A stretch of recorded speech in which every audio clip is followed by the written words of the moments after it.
A B C D সামান্তরিকে A B বাহুর মধ্যবিন্দু ই, B C বাহুর মধ্যবিন্দু এফ, সি ডি বাহুর মধ্যবিন্দু জি এবং ডি এ বাহুর মধ্যবিন্দু হলো H. A B C D এই সম্পূর্ণ সামান্তরিকের ক্ষেত্রফল যদি 25 বর্গ একক হয় তাহলে পি কিউ আর এস এই অংশের ক্ষেত্রফল কত? এখন জি আর সি এই ক্ষেত্রটিকে ডি এস আর জি এই ক্ষেত্রে স্থাপন করি যেন জিসি বাহু ডিজি বাহু বরাবর থাকে।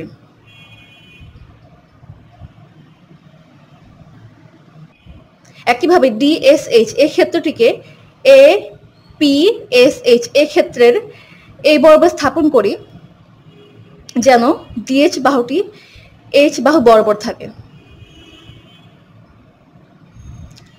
একইভাবে এ পিই এই ক্ষেত্রটিকে পিই বি কিউ এই ক্ষেত্রের এই স্থানে স্থাপন করি যেন এই বাহুটি ই বি বাহু বরাবর থাকে। একইভাবে বি কিউ এফ এই ক্ষেত্রটিকে কিউ আর সি এফ এই ক্ষেত্রের এই স্থানে স্থাপন করি যেন এই ক্ষেত্রের বিএফ বাহু এই ক্ষেত্রের সিএফ বাহু বরাবর থাকে। তখন এর একটি চিত্র আসবে। লক্ষ্য করো জিআরসি এই ক্ষেত্রটিকে যখন এই স্থানে স্থাপন করা হলো তখন এই ক্ষেত্রের সি বিন্দুটি এই ক্ষেত্রের ডি বিন্দুতে স্থাপিত হয়েছে। তখন এর একটি ফিগার পাওয়া গেল। লক্ষ্য করো যখন এই ক্ষেত্রটিকে এই ক্ষেত্রের উপরে স্থাপন করা হবে তখন আর বিন্দুটিও তার নতুন একটি অবস্থান পাবে এবং এই নতুন অবস্থানটিকে আর প্রাইম ধরে নেওয়া হলো।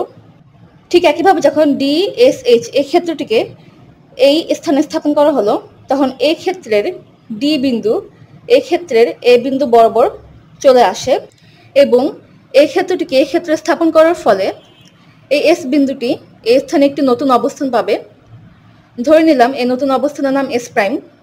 একইভাবে যখন এই ক্ষেত্রটি এই ক্ষেত্রের এই স্থানে স্থাপিত হবে তখন এই বিন্দুটি বি বিন্দু বরাবর স্থাপিত হবে এবং এই ক্ষেত্রে পি বিন্দু এই স্থানে একটি নতুন স্থান পাবে এবং ধরে নিলাম সে স্থানের নাম পি প্রাইম। একইভাবে যখন বি কিউ এফ এই ক্ষেত্রটিকে এই ক্ষেত্রের এই স্থানে স্থাপন করা হবে তখন বি বিন্দুটি সি বিন্দুর সাথে মিলে যাবে এবং এই ক্ষেত্রে কিউ বিন্দু এই স্থানে একটি নতুন স্থান পাবে। ধরে নিলাম সে নতুন স্থানের নাম কিউ প্রাইম। লক্ষ্য করো শর্ত বলেছিল এ বি সি ডি একটি সামান্তরিক, জি হলো ডিসি বাহুর মধ্যবিন্দু, ই হলো এ বি বাহুর মধ্যবিন্দু। তাহলে সামান্তরিকের প্রিন্সিপাল অনুযায়ী ডি ই বিজি অবশ্যই একটি সামান্তরিক। একইভাবে বিসি বাহুর মধ্যবিন্দু এফ, এডি বাহুর মধ্যবিন্দু এইচ। তাহলে সামান্তরিকের প্রিন্সিপাল অনুযায়ী এ এফ সি এইচ অবশ্যই একটি সামান্তরিক। এই দুইটা ক্ষেত্র কিন্তু সামান্তরিক। সামান্তরিকের বিপরীত বাহুগুলো পরস্পর সমান এবং সমান্তরাল থাকে। যেহেতু ডিই বিজি একটি সামান্তরিক তাহলে অবশ্যই ডিই বাহু সমান্তরাল বিজি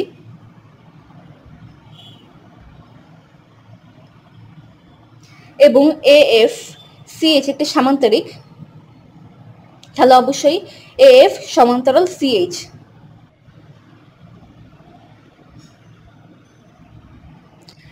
এসপি বাহুটি ডি বাহু বরাবর এবং আর কিউ বাহু কিন্তু বিজি বাহু বরাবর।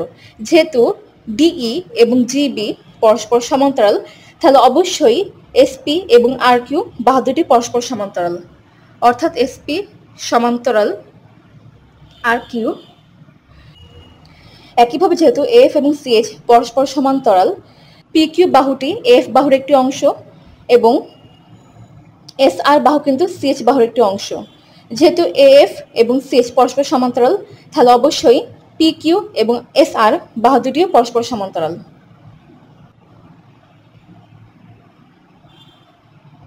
লক্ষ্য করো পি কিউ আর এস এই চতুর্ভুজের পি কিউ সমান্তরাল এস আর এবং এস পি সমান্তরাল আর কিউ।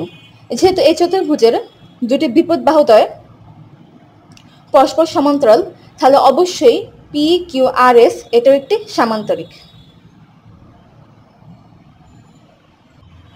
লক্ষ্য করো যেহেতু ডিই এবং বিজি বাহু পরস্পর সমান্তরাল এবং সিডি বাহু এই দুটি বাহুর ছেদক তাহলে জি ডিই এই কোণ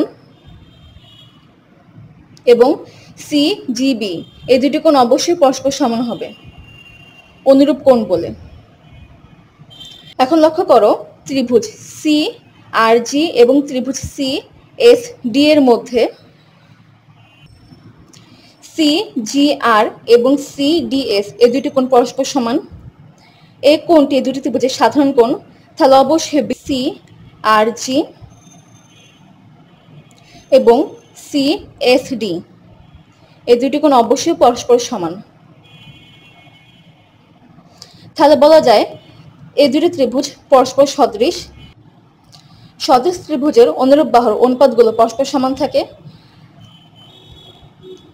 লক্ষ্য করো জি কিন্তু সিডি বাহুর মধ্যবিন্দু, তাহলে সিডি অবশ্যই হবে 2cg।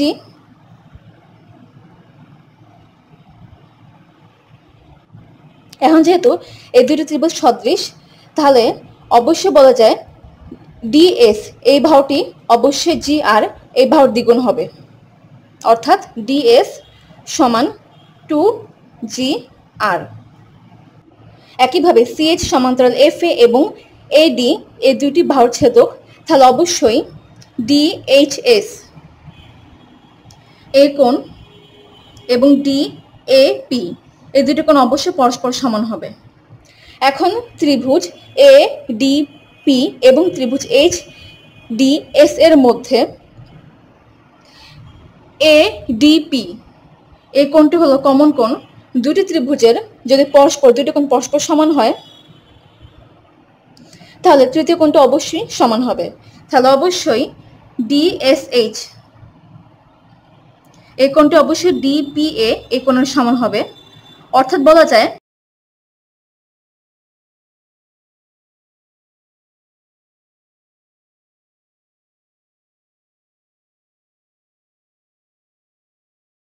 এই দুটি ত্রিভুজ পরস্পর সদৃশ। সদৃশ ত্রিভুজের অনুরূপ বাহুর অনুপাতগুলো সমান হয়। এখন লক্ষ্য করো এইচ যেহেতু এডি বাহুর মধ্যবিন্দু, তাহলে অবশ্যই এডি বাহু এই বাহু কিন্তু এইচডি বাহুর দ্বিগুণ হবে, অর্থাৎ এডি সমান 2HD। একইভাবে এই বড় ত্রিভুজের ডিপি এই বাহুটি কিন্তু এই ছোট ত্রিভুজের ডিএস এই বাহুর দ্বিগুণ হবে, অর্থাৎ ডিপি সমান 2DS।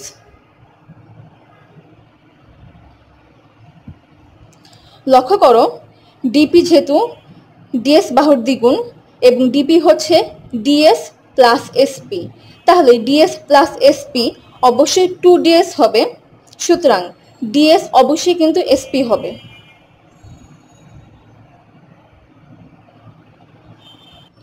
এখন পি কিউ আর এস যেহেতু একটি সামান্তরিক, তাহলে অবশ্যই পিএস এবং আর কিউ এই বাহু দুটি পরস্পর সমান এবং পি কিউ এস আর এই বাহু দুটি পরস্পর সমান। এখন পি কিউ আর এস এই সামান্তরিক এবং S R R prime D এই দুটি সামান্তরিকের মধ্যে কম্পেয়ার করে দেখি। লক্ষ্য করো A S prime D P prime R prime B C Q prime এই চারটি বাহু কিন্তু পরস্পর সমান্তরাল এবং D R prime S prime C A Q prime P prime B এই চারটি বাহু কিন্তু পরস্পর সমান্তরাল, তাহলে অবশ্যই D S R R prime এই ক্ষেত্রটা কিন্তু একটি সামান্তরিক হবে। সামান্তরিকের বিপরীত বাহুগুলো পরস্পর সমান এবং সমান্তরাল থাকে, তাহলে অবশ্যই এস আর সমান ডি আর প্রাইম হবে, অর্থাৎ ডি আর প্রাইম। এবং লক্ষ্য করো ডিএস কিন্তু এসপি এর সমান, যা আমরা আগে প্রমাণ করেছিলাম, এবং ডিএস বাহুটি কিন্তু আর আর প্রাইমের সমান, তাহলে অবশ্যই পিএস ইকুয়াল আর কিউ ইকুয়াল ডিএস ইকুয়াল আর আর প্রাইম লেখা যায়। লক্ষ্য করো পি কিউ আর এস এবং ডিএস আর আর প্রাইম এই দুটি সামান্তরিকের মধ্যে এস আর এবং পি কিউ বাহু দুটি পরস্পর সমান্তরাল এবং ডিপি প্রাইম এই রেখাটি দুইটা বাহুর ছেদক, তাহলে অবশ্যই ডিএসআর এইটি অবশ্যই ডি পি কিউ এই দুটি কোণ পরস্পর সমান হবে। আবার যদি একটা সামান্তরিকের বিপরীত কোণ পরস্পর সমান হয় তাহলে অবশ্যই এ কোণ এবং এ কোণ অবশ্যই সমান হবে এবং এ কোণ অবশ্যই পরস্পর সমান হবে।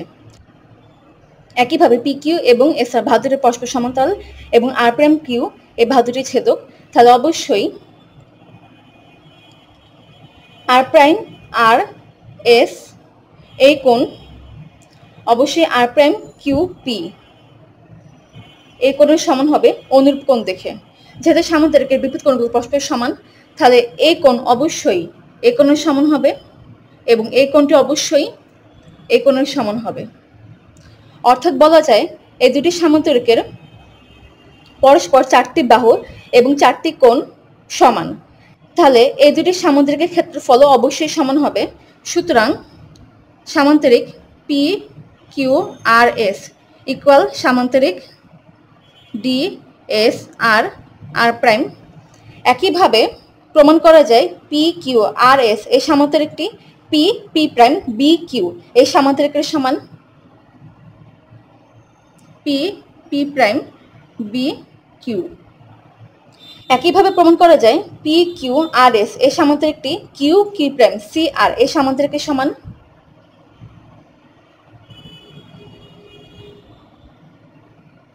এবং একইভাবে প্রমাণ করা যায় পি কিউ আর এস এই সামান্তরিকটি A P S S prime এই সামান্তরিকের সমান।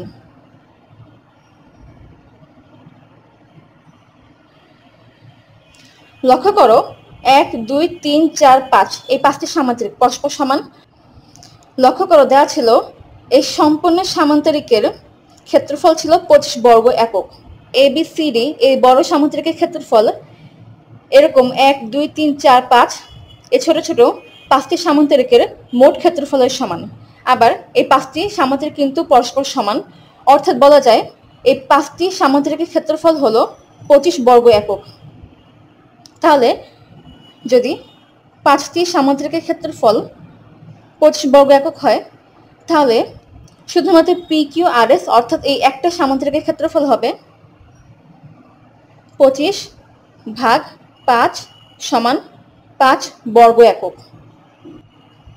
অর্থাৎ কোয়েশ্চেন একে যখন বলেছিল সম্পূর্ণ সামান্তরিকের ক্ষেত্রফল 25 বর্গ একক, তখন পি কিউ আর এস এই সামান্তরিকের ক্ষেত্রফল হবে 5 বর্গ একক। একইভাবে কোয়েশ্চেন 2 বলেছিল সম্পূর্ণ সামান্তরিকের ক্ষেত্রফল 30 বর্গ একক, তাহলে শুধুমাত্র পি কিউ আর এস এই সামান্তরিকের ক্ষেত্রফল হবে 30কে 5 দিয়ে ভাগ দিব, 30 ভাগ 5 সমান 6 বর্গ একক।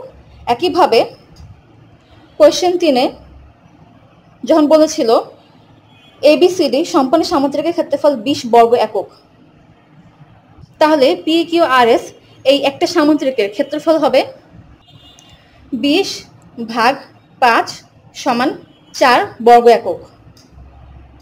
এটাই অ্যান্সার। এই অঙ্কটিকে আরো সহজে করা যায়। লক্ষ্য করো এখানে কিন্তু কোশ্চেনে বলেছিল এবিসিডি একটি সামান্তরিক, কিন্তু এবিসিডি এই সামান্তরিকের বিপরীত বাহুগুলোর দৈর্ঘ্য কিরকম, অর্থাৎ এই সামান্তরিকের 4টি বাহু পরস্পর সমান হবে নাকি হবে না সেটা কিন্তু এখানে উল্লেখ করে দেওয়া নাই।